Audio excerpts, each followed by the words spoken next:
بسم اللہ الرحمن الرحیم۔ آج میں آپ کو حضرت محمد مصطفیٰ صلی اللہ علیہ وسلم کے پیدائش کے بعد اور حلیمہ سعدیہ کا واقعہ سناؤں گی۔ میری آپ سے گزارش ہے اس ویڈیو کو آخر تک ضرور سنیں اور میرے چینل کو ضرور سبسکرائب کریں۔ پیدائش کے 7ویں دن عبد المطلب نے آپ کا عقیقہ کیا اور نام محمد رکھا۔ عربوں میں اس سے پہلے یہ نام کسی کا نہیں رکھا گیا تھا۔ قریش کو یہ نام عجیب سا لگا، چنانچہ کچھ لوگوں نے عبد المطلب سے کہا، اے عبد المطلب، کیا وجہ ہے کہ تم نے اس بچے کا نام اس کے باپ دادا کے نام پر نہیں رکھا بلکہ محمد رکھا ہے، اور یہ نام نہ تمہارے باپ دادا میں سے کسی کا ہے نہ تمہاری قوم میں سے کسی کا ہے؟ عبد المطلب نے انہیں جواب دیا، میری تمنا ہے کہ آسمانوں میں اللہ تعالیٰ اس بچے کی تعریف فرمائے اور زمین پر لوگ اس کی تعریف کریں۔ محمد کے معنی ہیں جس کی بہت زیادہ تعریف کی جائے۔ اسی طرح والدہ کی طرف سے آپ کا نام احمد رکھا گیا۔ احمد کا نام بھی اس سے پہلے کسی کا نہیں رکھا گیا تھا۔ مطلب یہ کہ ان دونوں ناموں کی اللہ تعالیٰ نے حفاظت کی اور کوئی بھی یہ نام نہ رکھ سکا۔ احمد کا مطلب ہے سب سے زیادہ تعریف کرنے والا۔ آپ احمد پہلے ہیں اور محمد بعد میں، یعنی آپ کی تعریف دوسروں نے بعد میں کی۔ اس سے پہلے آپ کی شان یہ ہے کہ آپ اللہ تعالیٰ کی سب سے زیادہ حمد و ثنا کرنے والے ہیں۔ پرانی کتابوں میں آپ کا نام احمد ذکر کیا گیا ہے۔ اپنی والدہ کے بعد آپ نے سب سے پہلے صوبیہ کا دودھ پیا۔ صوبیہ نبی کریم صلی اللہ تعالیٰ علیہ وسلم کے چاچا ابو لہب کی باندی تھیں۔ ان کو ابو لہب نے آپ کی پیدائش کی خوشی میں آزاد کر دیا تھا۔ صوبیہ نے آپ کو چند دن تک دودھ پلایا۔ انہی دنوں صوبیہ کے یہاں اپنا بیٹا پیدا ہوا۔ آپ کی والدہ نے آپ کو صرف 9 دن تک دودھ پلایا۔ اس کے بعد سونیا نے پلایا۔ پھر دودھ پلانے کی باری حضرت حلیمہ سعدیہ رضی اللہ تعالیٰ عنہا کی آئی۔ حضرت حلیمہ سعدیہ رضی اللہ تعالیٰ عنہا اپنی بستی سے روانہ ہوئیں۔ ان کے ساتھ ان کا دودھ پیتا بچہ اور شوہر بھی تھے۔ حضرت حلیمہ سعدیہ رضی اللہ تعالیٰ عنہا دوسری عورتوں کے بعد مکہ میں داخل ہوئیں۔ ان کا خچر بہت کمزور اور مریل تھا۔ ان کے ساتھ ان کی کمزور اور بوڑھی اونٹنی تھی، وہ بہت آہستہ چلتی تھی۔ اس کی وجہ سے حلیمہ سعدیہ رضی اللہ تعالیٰ عنہا قافلے سے بہت پیچھے رہ گئی تھی۔ اس وقت بھی ایسا ہی ہوا، وہ سب سے آخر میں مکہ میں داخل ہوئیں۔ اس زمانے میں عربوں کا دستور تھا کہ جب ان کے یہاں کوئی بچہ ہوتا تو وہ دیہات سے آنے والی دائیوں کے حوالے کر دیتے تھے تاکہ دیہات میں بچے کی نشو و نما بہتر ہو اور وہ خالص عربی زبان سیکھ سکے۔ دائیوں کا قافلہ مکہ میں داخل ہوا۔ انہوں نے ان گھروں کی تلاش شروع کی جن میں بچے پیدا ہوئے تھے۔ اس طرح بہت سی دائیاں جناب عبد المطلب کے گھر بھی آئیں۔ نبی کریم صلی اللہ تعالیٰ علیہ وسلم کو دیکھا۔ جب انہیں معلوم ہوا کہ بچہ تو یتیم پیدا ہوا ہے تو اس خیال سے چھوڑ کر آگے بڑھ گئیں کہ یتیم بچے کے گھر آنے سے انہیں کیا ملے گا۔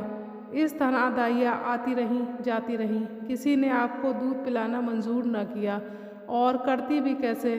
یہ شہادت تو حضرت حلیمہ سعدیہ رضی اللہ تعالیٰ عنہ کے حصے میں تھی۔ جب حلیمہ سعدیہ رضی اللہ تعالیٰ عنہ مکہ پہنچی تو انہیں معلوم ہوا سب عورتوں کو کوئی نہ کوئی بچہ مل گیا ہے اور آپ صرف ایک وہ بغیر بچے کے رہ گئیں، اور اب کوئی بچہ باقی نہیں بچا۔ ہاں، ایک یتیم بچہ ضرور باقی ہے جسے دوسری عورتیں چھوڑ گئی ہیں۔ حلیمہ سعدیہ رضی اللہ تعالیٰ عنہ اپنے شوہر عبد ابن حارث سے کہا، خدا کی قسم مجھے یہ بات بہت ناگوار گزر رہی ہے کہ میں بچے کے بغیر جاؤں، دوسری سب عورتیں بچے لے کر جائیں، یہ مجھے طعنے دیں گی، اس لیے کیوں نہ ہم اسی یتیم بچے کو لے لیں۔ عبداللہ بولے، کوئی حرج نہیں، ہو سکتا ہے اللہ اس بچے کے ذریعے ہمیں خیر و برکت عطا فرما دے۔ چنانچہ حضرت حلیمہ سعدیہ رضی اللہ تعالیٰ عنہا عبد المطلب کے گھر گئیں۔ جناب عبد المطلب اور حضرت آمنہ نے انہیں خوشی آمدید کہا، پھر انہیں بچے کے پاس لے آئیں۔ آپ اس وقت ایک اونی چادر میں لیٹے ہوئے تھے، وہ چادر سفید رنگ کی تھی۔ آپ کے نیچے ایک سبز رنگ کا ریشمی کپڑا تھا۔ آپ سیدھے لیٹے ہوئے تھے۔ آپ کے سانس کی آواز کے ساتھ مشک سی خوشبو نکل رہی تھی۔ حلیمہ سعدیہ رضی اللہ تعالیٰ عنہ آپ کے حسن جمال کو دیکھ کر حیرت زدہ رہ گئیں۔ آپ اس وقت سوئے ہوئے تھے، انہوں نے جگانا مناسب نہ سمجھا، لیکن جو ہی انہوں نے پیار سے اپنا ہاتھ آپ کے سینے پر رکھا، آپ مسکرائے اور آنکھیں کھول کر ان کی طرف دیکھنے لگے۔ حضرت حلیمہ سعدیہ رضی اللہ تعالیٰ عنہ فرماتی ہیں، میں نے دیکھا آپ کی آنکھوں سے ایک نور نکلا جو آسمان تک پہنچ گیا۔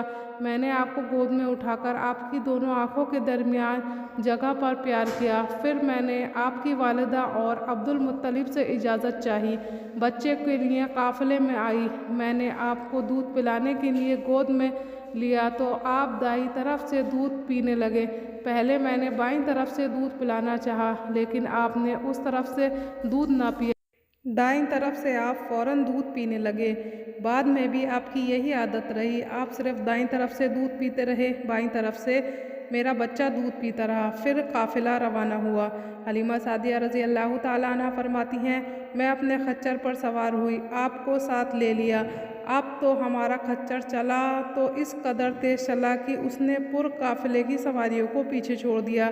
پہلے وہ ملیل دونوں ہونے کے بنا پر سب سے پیچھے رہتا تھا۔ میری خواتین ساتھی حیرانی مجھ سے متعلق ہوئیں، ایسے حلیمہ یہ آج کیا ہو رہا ہے؟ تمہارا خچر اس قدر تیز کیسے چل رہا ہے؟ کیا یہ وہی خچر ہے جس پر تم آئی تھی اور جس کے لیے ایک ایک قدم اٹھانا مشکل تھا؟ جواب میں نے ان سے کہا، بے شک یہ وہی خچر ہے، اللہ کی قسم اس کا معاملہ عجیب ہے۔ پھر یہ لوگ بنو سعد بستی پہنچ گئے۔ ان دنوں اس علاقہ خشک اور قحط زدہ تھا۔ حلیمہ سعدیہ رضی اللہ تعالیٰ عنہ فرماتی ہیں، اس شام جب ہماری بکریاں چر کر واپس آئیں تو ان کے تھن دودھ سے بھرے تھے، جبکہ اس سے پہلے ایسا نہیں تھا۔ ان میں سے دودھ بہت کم اور بہت مشکل سے نکلتا تھا۔ ہم نے اس دن اپنی بکریوں کو دودھ دھوا تو ہمارے سارے برتن بھر گئے اور ہم نے جان لیا کہ یہ ساری برکت اس بچے کی وجہ سے ہے۔ آس پاس کی عورتوں میں بھی یہ بات پھیل گئی، ان کی بکریاں بدستور بہت کم دودھ دے رہی تھیں۔ غرض ہمارے گھر میں ہر طرف ہر چیز میں برکت نظر آنے لگی۔ دوسرے لوگ تعجب میں رہے۔ اس طرح 2 ماہ گزر گئے۔ 2 ماہ میں آپ چلنے پھرنے لگے۔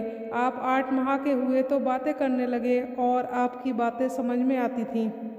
9 ماہ کی عمر میں تو آپ بہت صاف گفتگو کرنے لگے۔ اس دوران آپ کی بہت سی برکات دیکھنے آئیں۔ حلیمہ سعدیہ فرماتی ہیں، جب میں آپ کو اپنے گھر لے آئی تو بنو سعد کا کوئی گھرانہ ایسا نہ تھا جس سے مشک کی خوشبو نہ آتی ہو۔ اس طرح سب لوگ آپ سے محبت کرنے لگے۔ جب ہم نے آپ کا دودھ چھڑایا تو آپ کی زبان مبارک سے یہ الفاظ نکلے، اللہ اکبر کبیرہ والحمد للہ کثیرہ وسبحان اللہ بکرۃ وعصیلہ، یعنی اللہ تعالیٰ بہت بڑا ہے، اللہ تعالیٰ کے لیے بے حد تعریف اور اس کے لیے صبح و شام پاکی ہے۔ پھر جب آپ صلی اللہ تعالیٰ علیہ وسلم 2 سال کے ہو گئے تو ہم آپ کو لے کر آپ کی والدہ کے پاس آئے۔ اس عمر کو پہنچنے کے بعد بچوں کو ماں باپ کے حوالے کر دیا جاتا تھا۔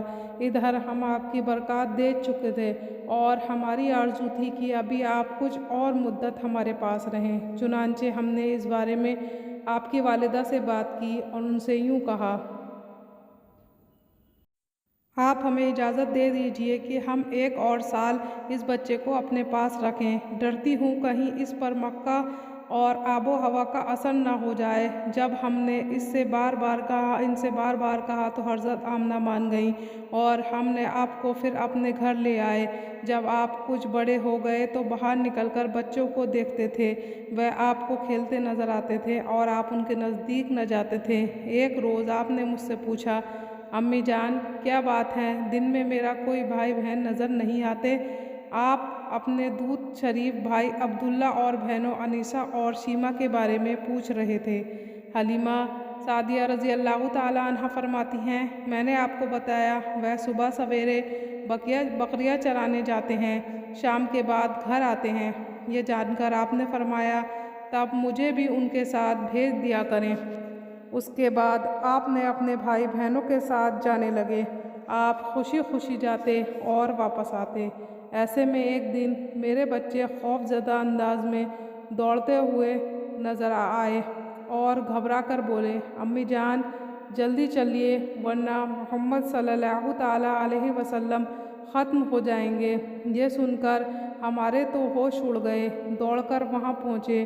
ہم نے آپ کو دیکھا، آپ کھڑے ہوئے تھے، رنگ اڑا ہوا تھا، چہرے پر زردی چھائی ہوئی تھی، اور یہ اس لیے نہیں تھا کہ آپ کو سینہ چاک کیے جانے سے کوئی تکلیف ہوئی تھی، بلکہ ان فرشتوں کو دیکھ کر آپ کی حالت ہوئی تھی۔ حلیمہ سعدیہ رضی اللہ تعالیٰ عنہ فرماتی ہیں، ہم نے آپ سے پوچھا کیا ہوا تھا؟ آگے کا واقعہ جاننے کے لیے اس ویڈیو کا پارٹ 2 دیکھیں اور ہمارے چینل کو سبسکرائب کریں اور ویڈیو کو لائک کریں۔